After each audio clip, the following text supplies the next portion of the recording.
Hello, my friends, and welcome to the Personal Responsibility Lawyer Podcast. I am your host, Michael Lovins of the law firm Lovins Trosclair, where we help people who have suffered quite the terrible tragedies at the hands of somebody else's irresponsible choices.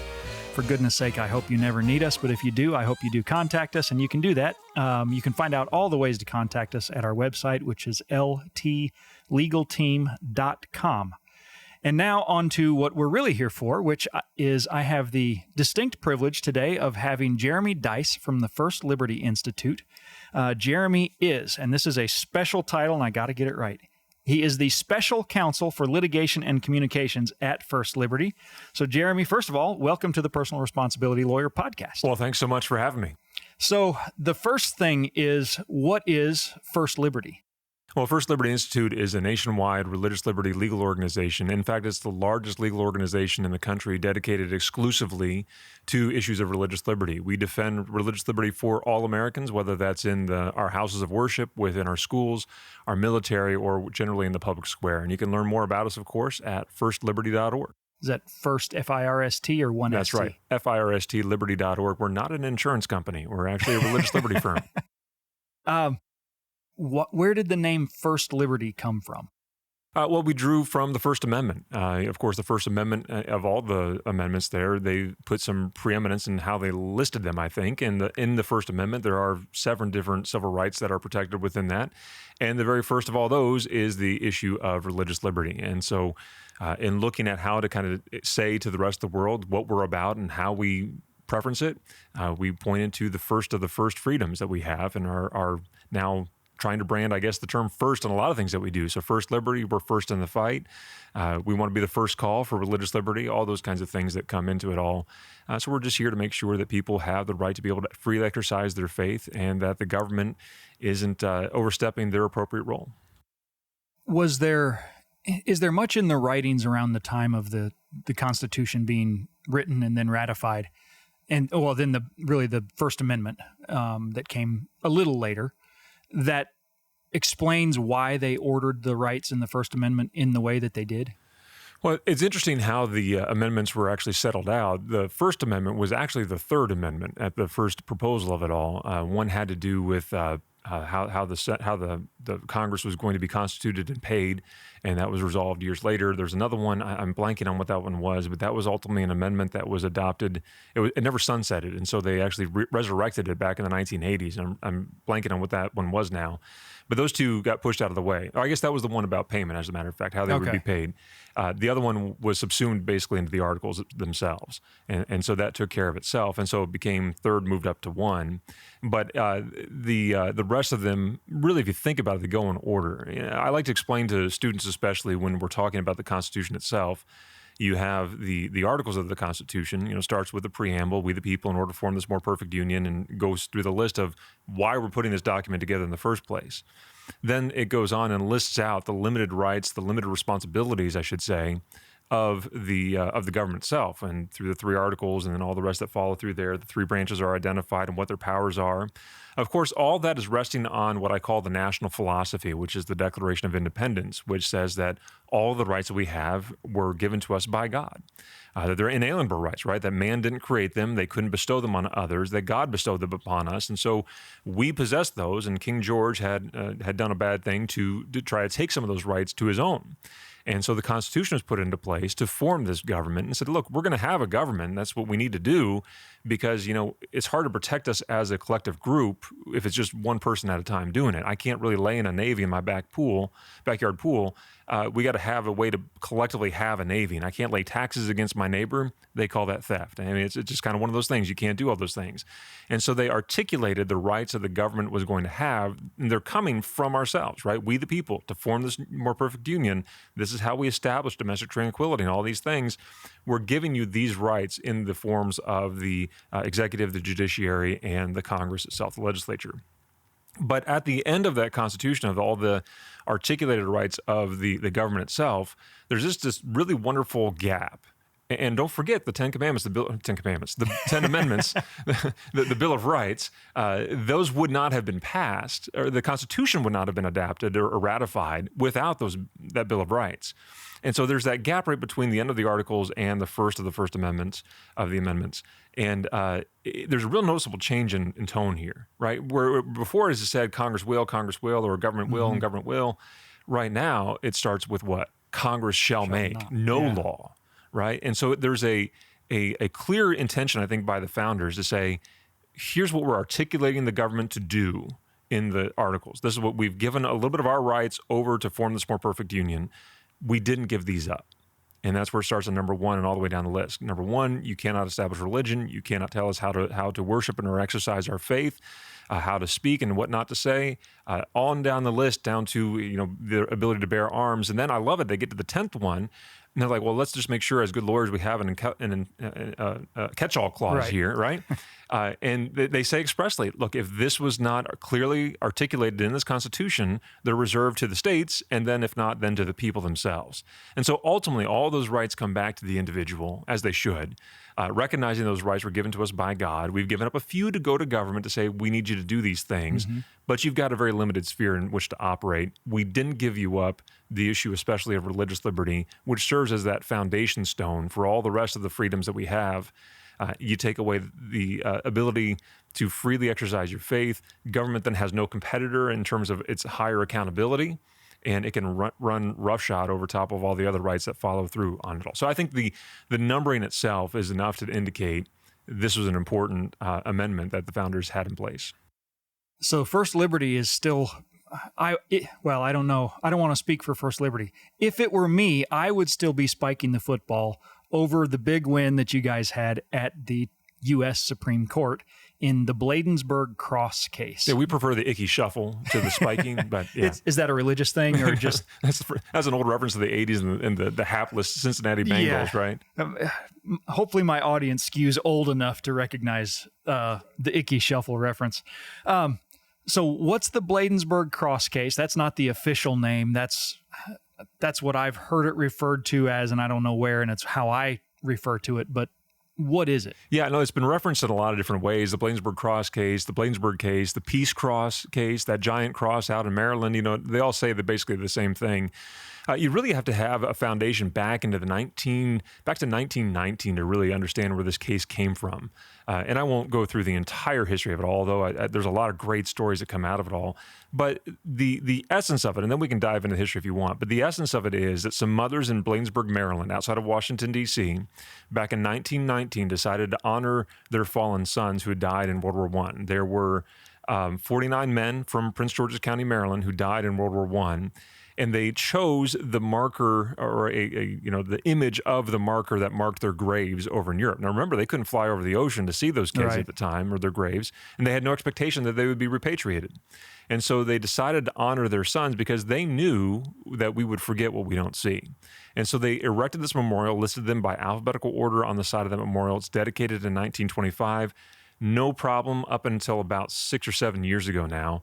Someone finally became offended at the presence of this memorial. It's about a 40-foot Celtic cross that's sitting now in the middle of a median in Bladensburg, Maryland. If you've been there, it's a very awkward median. You got to kind of play Frogger in order to go see it up close and personal. You can see it in the distance, but to cross the road to see it all.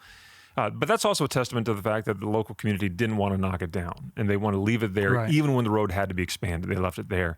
And now there are other memorials there, too. There's the Battle of Bladensburg from the War of 1812. You've got Vietnam, Korea, World War II.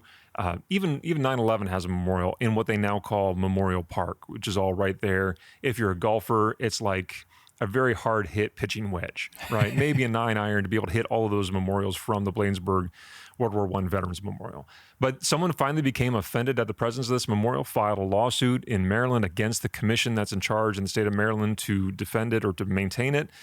We have had a long-time relationship with the American Legion on a variety of these kind of monuments. And so the American Legion had been very key after these mothers came up with the idea. They saw through to the finishing and erection of it all. They intervened on behalf of these mothers, basically on behalf of themselves, to say, this is our memorial. We can't knock this thing down. And we've had the great fortune to be able to represent the American Legion from District Court to the Fourth Circuit Court of Appeals, and then ultimately to win at the Supreme Court of the United States. Yeah, it's been an exciting ride, and I think one that's going to be in the history books for a long, long time. So the justices got pretty active writing opinions. There's several opinions. One of the things that, and this is swerving over into legal nerd area, but I think just people who are interested in constitutional issues but aren't necessarily lawyers, I think it's important stuff to know. So there's the Lemon test that comes from a case a long time ago. What's the Lemon test, and does anybody, I know conservatives hate it. Do liberals hate it as bad as conservatives do? I don't know that anybody truly loves the Lemon test. It's appropriately named. Of course, it comes from that case called Lemon versus Kurtzman from 1974, I think it was, 1971 maybe. But it's always left a bitter taste in everybody's mouth, right? I mean, it really has. It's hard to apply. In fact, the courts really don't apply it. They don't apply it in the way it's intended. But it basically has said that if there is an excessive entanglement of religion with it by the government, then that violates the Establishment Clause. I mean, that is like the really truncated version of the Lemon test. Right. But frankly, there's been so many iterations of the Lemon test, it's really hard to say which one it actually is. And so we've had a lot of situations in which they just trot it out because there's this religious thing on public property. We don't know what to do with it all. It's excessive entanglement. It's gone. It's a violation of the Establishment Clause. What that stems from is a really poor understanding of that first part of the First Amendment, the Establishment Clause, that says Congress will make no law regarding not only the free exercise of religion, nor the establishment thereof. Right. And it was designed by the founders to say, we're not going to have a state church at the federal level, at least. And we're not going to tell you where you have to go to worship. We're going to leave that up to you guys. Right. I've been to this memorial many, many times. Not one time did it ever grab me by the scruff of the neck and make me take communion or say a prayer in front of it. It just was a passive memorial. And yet they've used the memorial like this one and many others to say that's an excessive entanglement. Why? Well, because the government actually has to cut the grass around it.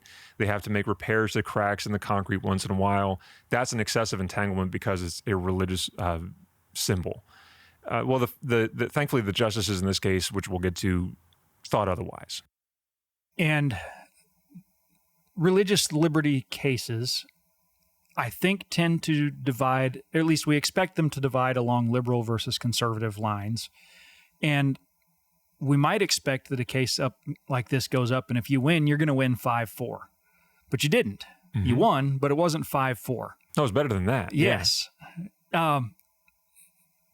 Tell us about how the justices kind of split and how they came up with an opinion that at least enough of them agreed on to say it's constitutional for the Bladensburg Cross to stand and have at least some minimal maintenance done by the government. Yeah.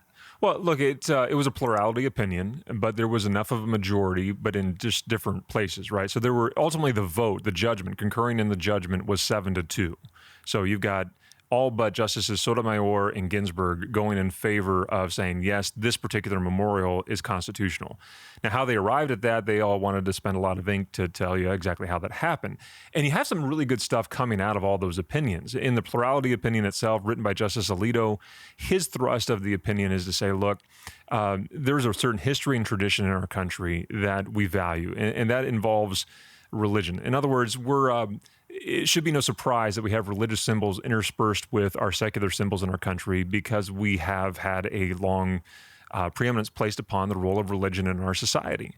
And so it should be just fine for us to have that kind of thing there. And so for the state of Maryland to maintain this memorial in the middle of a highway median is just fine, according to Justice Alito and the ones that voted with him. In fact, he went a little further than that to say that religiously expressive monuments, symbols, and activities are now presumed to be constitutional. Well, that's a major script change. Yeah. Right? I mean, it's going from this idea under Lemon that if it's at all entangled or if we can see it in public, this, quote, reasonable observer that courts have invented and then not used and then used again, but not exactly the way they did before, that whole reasonable observer idea is gone. That just doesn't exist anymore. And so you have different ways that kind of susses out through the other opinions. Many of the justices would have gone a whole lot further than that. In fact, I think you can read Justices Kavanaugh, Gorsuch, and Thomas definitely saying we should go further than what the court has held here, but we agree with the judgment itself. And even Kagan, to a degree, takes the perspective to say, yeah, no, look, I still like Lemon, but we need to apply it case by case, right? So she's not willing to destroy the Lemon test entirely, but at the end of the day, Lemon is really sleeping with the fishes. It doesn't. I don't know how you bring a case now with Lemon anymore. It is really kind of neutered. It's hard to bring something on there. And then on top of all that, it's a really good opinion of that little section that Justice Alito talks about again, that these religiously expressive monuments, symbols, and activities, they're presumed to be constitutional now. Well, that hits a lot of categories, not just monuments, but prayer before public meetings, things that having to do with schools. I mean, there's all kinds of categories in which that will come to play. The national motto, "In God We Trust," it's routinely criticized by progressives, never successful at the Supreme Court. Right. In fact, not even successful at the courts of appeal, not one time. And there's been, I think, 13 or 14 tries at the appellate level and never have been successful. Those are now, the court is basically saying, stop, that's enough. We don't have to do this anymore. Yeah. So anyway, that's kind of where the plurality majority comes down on it all. The memorial stays. You can't simply be offended at its presence and say, well, that's a religious symbol on public property, it's got to go. That's not going to happen anymore. In fact, the Justice Alito says right at the end of his opinion that the fact that this is a religious symbol shouldn't be of concern to anybody. Yeah, it's a religious symbol, and it has religious meaning to a lot of people. Right. But it also has a lot of other meanings too. And just because it's religious doesn't mean that it has to be knocked down, or their solution was to turn it into an obelisk, to remove the horizontal arms of this cross. That's just, as my friends of the American Legion would have said 1,000 times, that's just desecrating a gravestone, and we're not going to be about that. So the Lemon test, and if you read the opinion, there's a lot of discussion about the Lemon test in several of the opinions. And one of the main criticisms is, and nobody says it this way, but what it appears to me is everybody realizes that the judges just sort of get a sense of whether they think something is constitutional or not. And then if they feel like applying the Lemon test, they go apply the Lemon test to get the result they want. If they think maybe the Lemon test just doesn't get them the result they want, but they still think that result's right, they just say, well, we're not going to apply the Lemon test here. And even the Supreme Court had been doing that. So with all of that, you said it's sleeping with the fishes. Is the Lemon test dead? Is there any chance that it could be resurrected without reversing what now is prevailing Supreme Court law? If you're sitting at the circuit court, if something really wonderful happens and I become president, I appoint you to the circuit court, and a case like this comes before you, do you feel like you have any obligation whatsoever to even think about the Lemon test? I think it's going to be very difficult to bring a case under the Lemon test anymore. And the reason for that is, number one, there's a presumption of constitutionality now for religious symbolism all over the country. So whether that's the Bladensburg World War I Veterans Memorial, whether that is the Tomb of the Unknowns and the inscription on the side of that, the Hoya Memorial out in California that we had to defend a cross there as well. Out in the Mojave Desert we had to defend. We actually worked with Ted Cruz to make sure that Mojave Desert Memorial stays up there, again, a cross out there. Or as the justices cite in their opinions, a Star of David in North Carolina, or on the state grounds at the state capitol in Ohio. All these things. We've now seen it in the Third Circuit recently applied the American Legion case on the Lehigh County case, where they have a cross on the county seal. So those now are all presumed to be constitutional. Previously, the Lemon test would have rained on those things, and the courts have saying, nope, that's not happening anymore. Now this one, we have to apply the presumption of constitutionality on it all. But you're right that the justices come at that in a couple different ways. I already mentioned Justice Kagan. She's kind of we'll take this case by case. I'm not ready to fully kill the whole thing yet. Justice Kavanaugh says, well, let's go back and look at how the court has applied or not the Lemon test. And what we discover through, I think, 5 different categories is that we say we want to apply the Lemon test, but we don't really apply it like we say we want to apply it. And so he's saying there's a lot of confusion in the courts. Better just get rid of the whole thing entirely, or at least limit its application. And so he agrees with the plurality. Justice Gorsuch comes along and says, well, before we even get to the Lemon test, there's this issue of standing. Right. And the only reason we have standing in these cases is because in the Lemon Test or its subsequent decisions, we've had this idea of the reasonable observer. Now, the reasonable observer is the omniscient observer because he's aware of everything having to do with whatever religious symbol is in public right then, from its infancy until its current moment. So he's the omniscient observer on these things. And he's saying there's no other category in the law in which we allow someone to be a reasonable observer and have standing about it. Right. You can't just be a passerby and say, I'm offended at that. I get to sue to get to take it down. I mean, you and I drive down from between here and Fort Worth or down into any part of the country right now. You'll see billboards that you're going to be having a disagreement with and find offensive. Right. But doesn't entitle me to file a lawsuit to have them taken down. I just avert my eyes. That's what we're supposed to do in these cases. But we've somehow, through the Lemon Test and its progeny, we've invented a way for them to have standing in the whole thing. So Justice Gorsuch would say, I draw the line at standing. I don't think you have the right to even bring this lawsuit right now. And then Justice Thomas, as he has for most of the time he's been on the court, he maintained in the position that, yeah, we should get rid of the Lemon Test entirely. In fact, the Establishment Clause, he says, doesn't even apply to the states. Right. That's something that just applies to the federal government. And so, forget you guys. This is ridiculous. I'm having a whole discussion over here with the Founding Fathers that you guys may not even be having right now. But the Lemon Test itself just is an unworkable solution in his mind and in the minds of most of the justices. I say most, not all, and I can't even really say a majority, because you still have Kagan that's kind of waffling on a few things. Justice Roberts didn't really write separately to tell us what he's thinking. Justice Breyer, he was writing an opinion in there that is more consistent with some of his other opinions in these monument cases that are kind of, I know it when I see it, kind of an approach. Yeah, which is really helpful. Deeply helpful. Yeah, this idea of shadows, and I don't know exactly what that means, but it sounds poetic. Yeah, and so I actually wrote that down. Where did it go? He says that we have to be able to tell the real threat from the mere shadow. We have penumbras and emanations and other contexts. Do we have any idea what he means when he says real threat and what he means when he says mere shadow? And how, if we're just out in the public and we're trying to have some sort of certainty about how the law applies, does his formulation tell us anything at all? I don't know exactly what he means by that. I mean, that language comes from a case way back when called Appington Township versus Shemp, and that was not a good case for religious liberty in general. And that's how the case ends, basically, with that line, is that it's the job of the court to separate between real threats and the shadow of a threat. I think, if I'm reading Justice Breyer correctly, I think what he's meaning on that is to say, hey, our job is to make sure that there's an actual injury to the Establishment Clause and not just something that looks like an injury but really isn't. So I think I would lump him probably more closely with Justice Kagan, that he's much more of a case-by-case. I think he terms it more of purposes and circumstances. That's how he referenced it within the rest of his concurrence. And so he would want to look at the totality of the circumstances. He would kind of want to look through the eyes of that omniscient observer and figure out, okay, is this okay? And again, it's more of the I know it when I see it approach than it is a really hard and fast rule.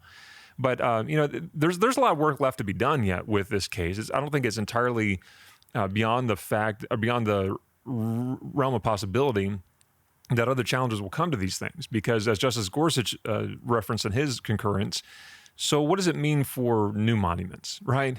Right. Justice Breyer kind of hims and haws about that too, and doesn't know exactly what to do with that either. And Justice Kagan, again, is case by case. The plurality doesn't really address that directly. I think they do, because what their language was, these long-standing religiously expressive monuments, symbols, and practices, they're now presumptively constitutional. Well, if that's the case, then it's not chronologically that the issue is. And that's what Justice Gorsuch was trying to say. Is this something that has happened recently? I mean, what about the crosses from 9/11? Are those allowed? Things like that are more recent things. Vietnam, is that far enough back? Or we know 1925 is good, he says, but we're not quite sure, anything in between there. But again, I think that's what the plurality is making clear here. It's a long-standing tradition, symbol, practice, and monument. It's a tradition, right? It's how long-standing the idea is and not necessarily the chronology of it all.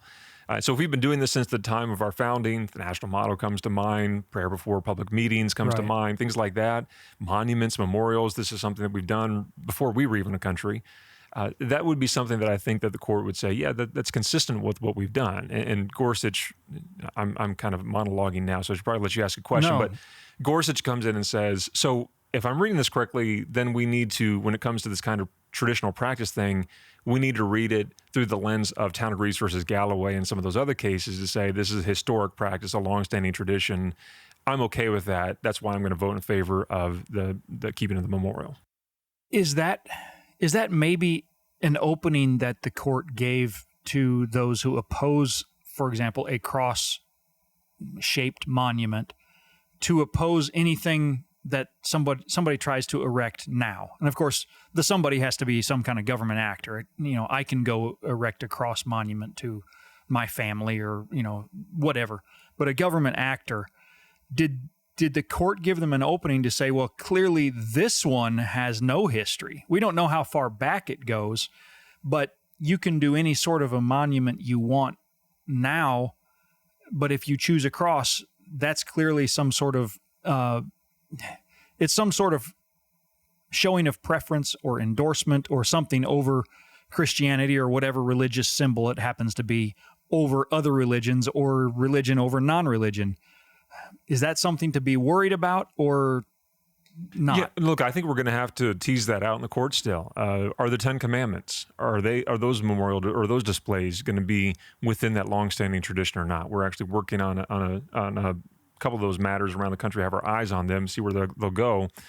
But that's going to take some time for us to figure out exactly what does the court mean by all of this. It would have been very helpful if they just said, Lemon's dead, these memorials are fine, stop bellyaching about the fact that we have religious symbolism and other things in the public square. It's perfectly fine. That would have been my ideal opinion, probably. They didn't do that. And so we're going to have to kind of figure out where the outer margins of that opinion actually are. And this is what keeps lawyers employed for years and years, of course.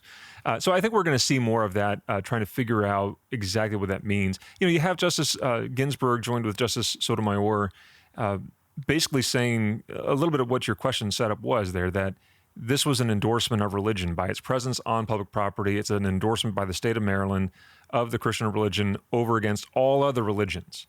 But the plurality, I think, very strongly disagrees with that sentiment. Mm-hmm. That, and again, at the end of Justice Alito's opinion, it's very clear to him to say, look, just the fact that it's religious is not enough to make this thing unconstitutional. And in fact, I think if you read Justice Alito's other body of law on the issue of religious liberty, and especially within the Establishment Clause, he's very concerned with the idea of religious hostility. I think about Hobby Lobby, for instance, as an example of that, and some others, where he's concerned about the government taking action against a religious symbol or a religious activity or exercise, and in a way to say, no, you can't do that because it might violate the Establishment Clause, but then it's also violating the Free Exercise Clause. And he's worried about not just maintaining that balance, but preserving, perhaps with more preeminence, the free exercise of religion over and against the government's interest in maintaining that supposed neutrality.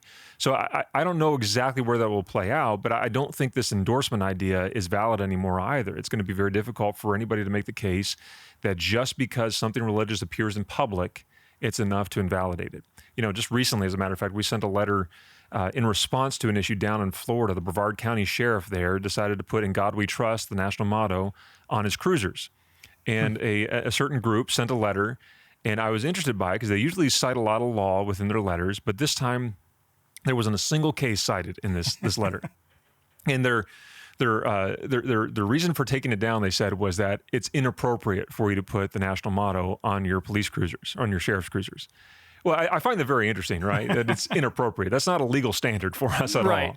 But it's the national motto by act of Congress. It was adopted as the state motto by the state of Florida. So it's the official motto of the state of Florida by act of the Florida legislature. And no appellate decision in the 11th Circuit or any other circuit around the country has invalidated the national motto. And on top of all that, the Supreme Court had a chance to review that this past term and said, no, we're not going to do that, thus saying basically, yeah, the national motto is perfectly fine. Then look at American Legion, which talks about this long-standing practice, tradition, et cetera, as being presumptively constitutional. It's going to be hard pressed now to kind of take those issues seriously if you're going to try to attack them anymore. Again, we ought to be comfortable with the idea of this. Justice Alito says again, what message would it send for us to have these roaming bands of people tearing down memorials that have cross-shaped markers on them all over the country? That would send a horrible message around the country that government actually disapproves of religion. So that brings up an interesting point. And Justice Gorsuch, in his opinion, which Justice Thomas joined, he starts off, his first sentence, it struck me as a little sarcastic, and I'll just read it. He says, "The American Humanist Association wants a federal court to order the destruction of a 94-year-old war memorial because its members are offended." It doesn't come right out, and you can't hear snideness in his voice because it's the printed word, but it seems that it's there, and it raises the question, it was there for 94 years. How did this case suddenly get in the courts?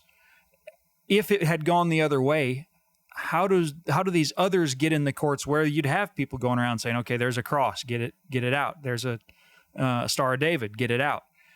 How does that just logistically work?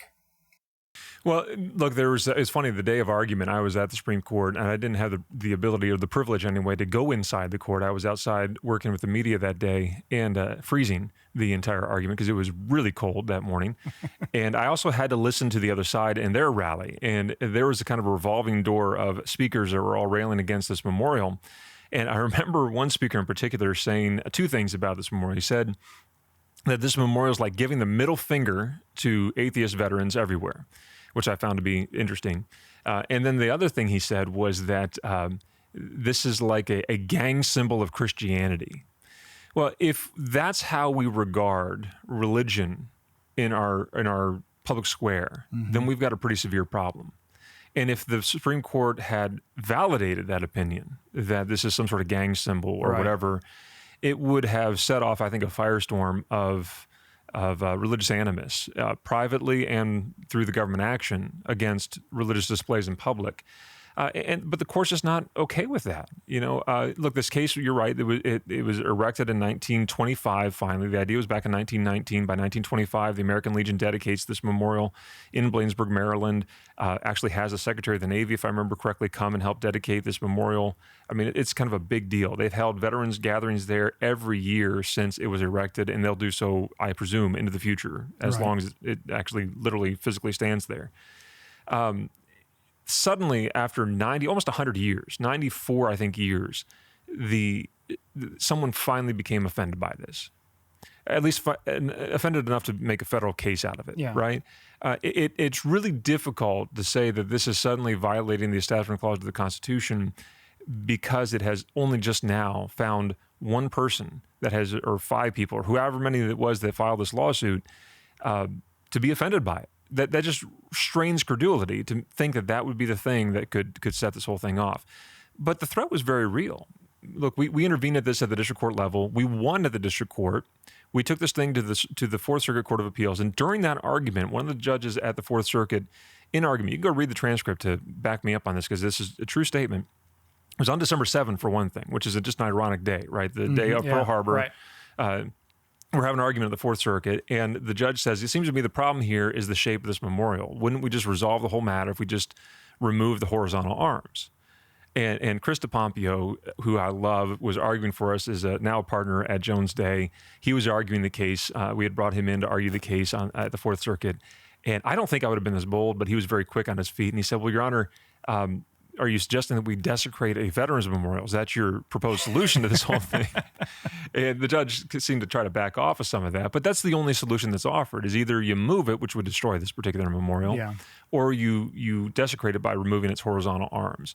And one of the mothers described this as her son's gravestone. I mean, it would very much be destroying a grave. I've met some of the descendants of this memorial. They view it as their uncle's grave, and we ought to leave it undisturbed. But if that decision had been allowed to remain, think of what's real near the Bladensburg World War I Veterans Memorial. I mean, just as the crow flies, maybe 6 miles away is Arlington National Cemetery.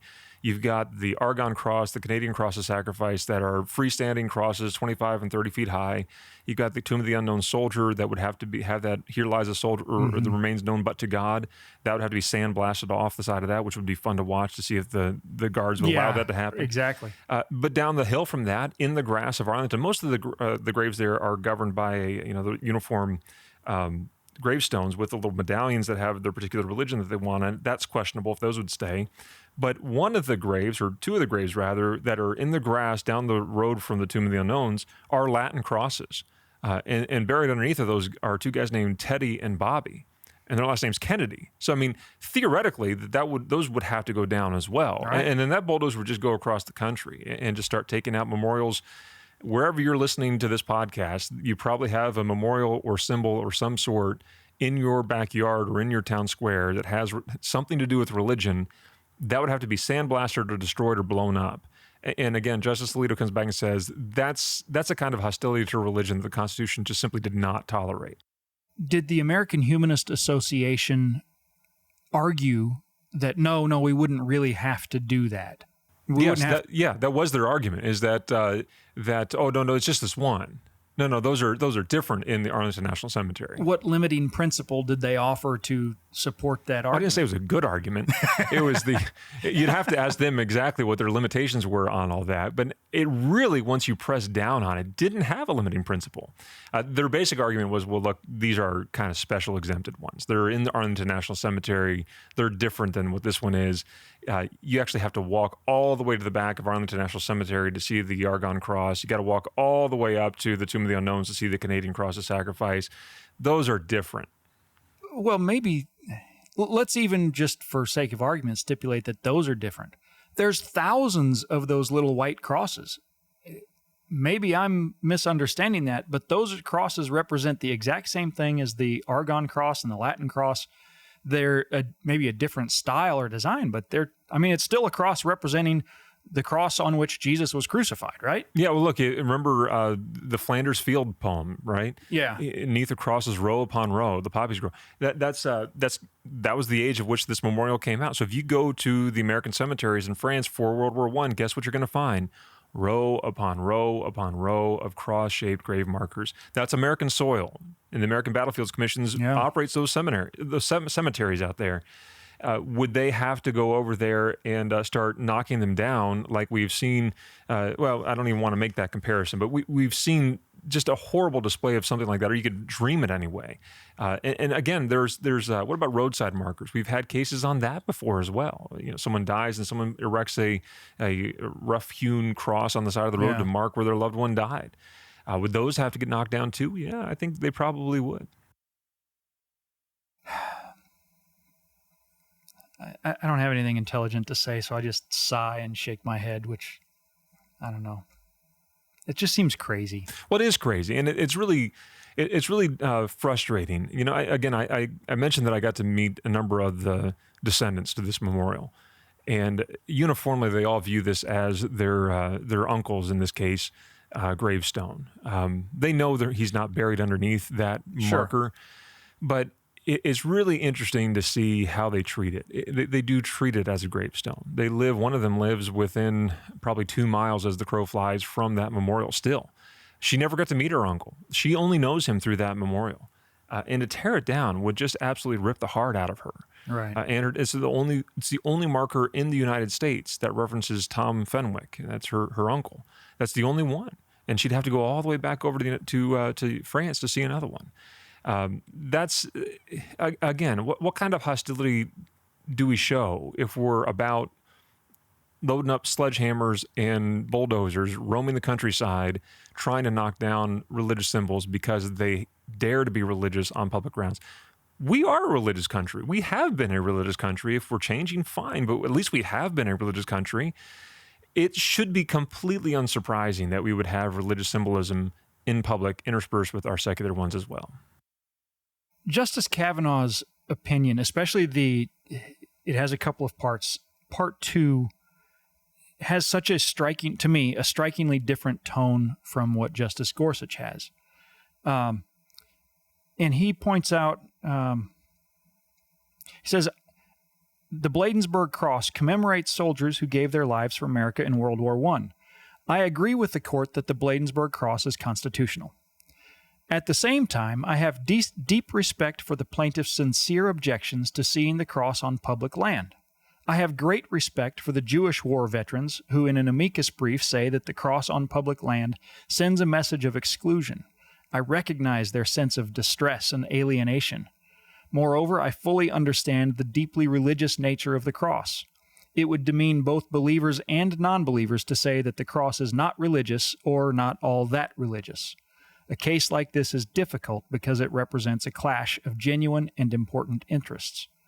A totally different tone, it seems, not necessarily disagreeing with what Gorsuch said. It's just such a different tone. I don't know where the question is there, but... I think what you're hearing in that is just an attempt to demonstrate compassion. Look, we understand that we are a bit of a melting pot, that we have a lot of different backgrounds and varieties and religious diversity within our country. And it's his way of saying, I hear you and I see you. But it's also his way of saying, but that doesn't mean that we have to be hostile towards one faith, right? Or one symbol from one faith is probably better put. He's recognizing what is a long-standing principle of our country, that we gain our unity from our diversity. And it's interesting that whenever there's a disagreement about the national motto, the one that is put forward as the better solution is "E pluribus unum," out of many one. And I'm fine. I'm okay with that phrase, but I kind of like the national motto better, and it's the one that is in existence and is perfectly fine to be there. But it is instructive to us to remember that there are a variety of religious faiths back there, and they're all deserving of their own respect. That's perfectly fine. Would I be offended at the presence of a Star of David? Absolutely not. And there are many other things. I mean, there was a great case years ago called Pleasant Grove versus Summum, in which there are the 10 aphorisms of Summum that were offered out to that particular town. They decided to decline on that one, but that's okay. That's another symbol that's out there, and perhaps they try again, and that town will want to have it back. Right. It just depends upon, we depend upon in our country to have this diversity. That's good for us to have that diversity, but we don't support that diversity by destroying one religion over the rest, or one religious symbol over the rest either. That creates an entirely different message there entirely. So again, I think Justice Kavanaugh is just simply trying to be somewhat compassionate, to say, look, you're okay here too. It's our right to wish that your particular religious symbol was in public, and feel free to try to get yours as well. But recognize that this is very sincere to this community. This is very real to the descendants. And this is something that is much bigger than just religion. It is religion, but it's much bigger than just religion as well. They view this as a gravestone. They view this as a part of their community. Some people just view it as a way to say, turn right at the cross to come to my house, right? Right. There's a lot of different meanings that are inscribed on this, and to destroy it because of one of those meanings would actually do more to harm us than it would to help us. We hear about Supreme Court cases, some more than others, of course, but we don't often think about how they make their way up to the Supreme Court. So before you even, it all has to start at the trial court level. Before you even get a decision from the trial judge or the district judge, he's a trial judge if you have a trial, but not all of these actually have trials. What happens procedurally and mechanically to get from somebody files a lawsuit to, okay, now we have something to argue about in the appellate courts? A lot of time and a lot of money, for one, right? It takes a lot of effort to do any of those cases. I mean, you know very well as a lawyer yourself how much effort it takes to get from one place to the other on any case. We had to have a case. We had to have a client, right? The lawsuit was against the state of Maryland, the Monuments Commission there in the state of Maryland. And they wanted some help, and so we said, look, we've been working with the American Legion. They defend their memorials all over the country. We've worked with them with La Jolla, with the Mojave Desert Cross, some Pledge of Allegiance cases, etc. And they were very eager to defend their memorial. I mean, their star, their seal is on this memorial anyway, so it's something that they want to protect and honor. And so they agreed to intervene on this case, and so we had a client. We were able to make the cases there. We did the appropriate amount of discovery that is required at the district court level, make the record that we had to make. We inserted a lot of very important historical information that is essential for the court to be able to understand its context and purpose there. So if I can interrupt you, for those listening who aren't litigators, you say make the record we need to make.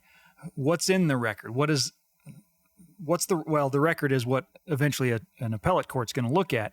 But what did you guys get in the record? Well, we had to have some experts come out and talk about why a memorial would be shaped this way, for one thing, and give us some history behind it all, right? This is an old one. We weren't around. I don't think you were around when the memorial was erected. So we had to kind of get It was a couple years before I was born. Just a few? Yeah. Okay, good. We had to get a lot more history and context in there. We found letters from people like Martha Redmond, William Redmond's her son, that's on the memorial. How did this whole thing come about? And we actually have letters talking about we chose this memorial shape because I recall the shape of my son's gravestone. Well, that's a pretty important little fact to tie in there. Right. We had to figure out exactly whose property it was. Initially, it was the American Legion's property. It became public property when the state highway or the highway around it had to be expanded. Oh, by the way, we found out that the highway itself that surrounds this memorial, it was dedicated the same day that the memorial was. It's the Veterans Highway. It's a memorial highway itself. It goes from D.C. to Annapolis. So those two are very connected on these things. It reflects the terminus, the westernmost terminus of that highway. And so that's an important little fact that needed to be brought into there. All those kinds of little details and facts that had to be brought out to say, what is this memorial and what does it actually mean to this community? What kind of were they historians? Yeah, there are people that actually write books on war memorials and veteran memorials and veterans cemeteries. And those are in the record at the district court. So I call experts on stuff, for whether it's a crash reconstruction or medical experts, all kinds of stuff. But these guys, they're used to getting a call saying, hey, I need an expert. Is somebody who writes books about war memorials, when they got a call from somebody saying, hey, we need an expert in a federal case, did they say, well, what's that? Or do they do this? Is this a niche industry? Yeah, I don't think it's an industry at all. And if it is an industry, that was a bad career choice. But they were certainly eager to talk. Look, if you know anybody who's written a book of any kind, they're eager to talk about it. And folks that are in kind of that very niche world of having written books that you usually buy at the gift store on the way out, which is to say not very often, right? They're very eager to have somebody show interest in the whole thing. And it was from both sides, by the way. They brought their side in. And in fact, some of their experts kind of had to agree with what our experts were saying as well. Really? And so there was some real good overlap that were brought in through depositions and through other things that attorneys used to insert stuff into the record. That's what we were able to bring in. And then, of course, through all the briefing that we had to do, and I think we won the case on a motion for summary judgment, and it went up from there. Okay. So no trial in the district court? No, it was on the pleadings, questions of law. Did I had a really good question, and it just escaped me. Well, look, that's all the time we have for today. Yeah, exactly. So the last thing I want to talk about, so you've got this huge win. Is it First Liberty's first case to go up to the U.S. Supreme Court? We've been there on a number of other amicus matters, and certainly have in a couple of very important cases like Van Orden versus Perry, another monuments case. Our brief was cited multiple times in that case. Salazar versus Buono, same thing. So we've had a lot of experience in there, but this is our first actual case before the Supreme Court as First Liberty Institute and kind of the lead plaintiff on the whole thing as well. So that was a lot of fun to be able to do that. Oddly enough, we had two other cases pending for review during this time as well during that term. Now, both of those were GVR'd, or grant vacated remanded. Okay. So they're still going, but at the lower court levels, and we're going to have to bring those back up at a later time. So what other things is First Liberty working on now? Yeah, and actually, I just remembered another one that the previous term we had a case with a woman who was in her own home late at night. Radio was apparently too loud for the neighbors. Please come. There's kind of a long to-do here, but ended up they threatening her with going to jail. She's scared. She says, "Can I pray?" "Yeah, sure, go ahead." She gets on her knees and prays. The other officer comes back in the room and says, "What are you doing?" And the guy says, "Well, she's praying." "He can't do that here. Get up and get ready to go to jail." I mean, so the order was basically stop praying in your own home. Right. And that didn't sit really well with us at all. I imagine not. She represented herself at the district court level and lost on a motion to dismiss. There were enough facts in the pleadings to at least get past that, but she was pro se by herself. It was kind of hard. We took the case on appeal. I thought we made a really good argument at the 10th Circuit. The 10th Circuit didn't think we made as good of an argument as we thought we had, and so we lost. And so we decided to ask for a summary reversal at the Supreme Court. And lo and behold, we won. We got a per curiam opinion, the last day of the opinion of 2018. And basically said that praying in your own home is perfectly fine. That's okay to do that kind of thing. Good to know. So I guess it's technically our first major opinion. Sure. We like to say it was a unanimous opinion. Lawyers will kind of chuckle at that because it's a per curiam opinion. And just tell me who voted against it, and I'll agree with you that it's not unanimous. It's something to zero. We're just not maybe 9 and maybe something less than that. Precisely. But yeah, we also have one of the cases that was GVR'd, for instance, was Coach Joe Kennedy, the praying coach out of Bremerton, Washington, took a knee after his football game in silent prayer, and for that was terminated. And so that case really is exploring the intersection of how religious can staff members be on public grounds, and especially at public schools. And that's going to prove to be very important in a lot of contexts, not just football coaches. So can you wear a crucifix, a hijab, a yarmulke? Can you say God bless you to a student walking through the hallway without running afoul of the Establishment Clause? It could also impact a case called Employment Division versus Smith that a lot of conservatives especially don't really like, because it limits our options in terms of being able to bring a case on the free exercise clause of things. Which I have to, you'll correct me if I'm wrong, but I don't think I am. Since everybody just assumes that the Supreme Court just votes based upon who appointed them, the Smith case that conservatives hate was written by... Oh, you can't say that because, it was written by Justice Scalia. Right. But yes, it was... Oh, God love him. That was not a good decision on Justice Scalia's part. Yes, I agree.